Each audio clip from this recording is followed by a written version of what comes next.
आज मैंने दफ्तर में किसी से बात नहीं की। सुबह से शाम तक मेरे दिमाग में कुछ तस्वीरें गड़बड़ सी होकर घूमती रही। कभी पुष्पा पिंगले का चेहरा नजर आता, तो कभी मेरी माँ, कभी कभी एमएलए साहब की बेटी सोनिया का। जब मेरा सर ज्यादा चकराने लगा तो मैंने अपनी आंखें बंद कर ली। आंखें बंद की तो अजीब हो गई, अलग ही आवाजें सुनाई देने लगी, जैसे कोई बाढ़ आ गई। वही बाढ़ जिसमें मेरे बापू की नाव डूब गई, वो बाढ़ जिसने मेरी माँ की हरी और लाल चूड़ियां उतराकर काले धागे बंधवा दिए। मैंने घबराकर अपनी आंखें खोल दी। मैं 4 बजे दफ्तर से निकलकर घर आ गया और सीधा जाकर लेट गया।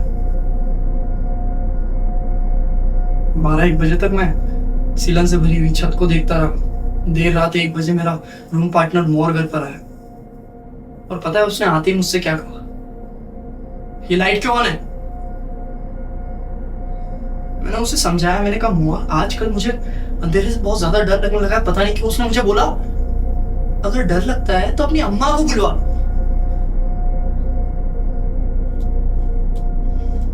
उस रात मुझे बहुत गुस्सा आया उस पर। ऐसा लगा उसके दांत तोड़।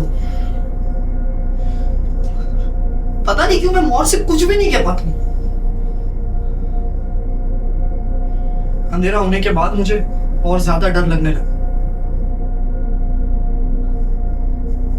मेरी सांसें ऊपर नीचे होने लगी। ऐसा लगने लगा जैसे मेरे बगल में कोई लेटा। कभी लगा मेरी माँ है, कभी लगा मेरा कुत्ता गुल्लक, तो कभी जैसे जैसे सफेद कफन में लिपटी हुई मेरी बहन शकुंतला की लाश।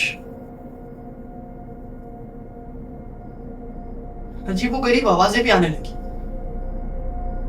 जैसे मेरी माँ शकुंतला की लाश को देखकर चीख रही हो, बेसहारा अकेली। कोई भी नहीं है मदद करने के लिए।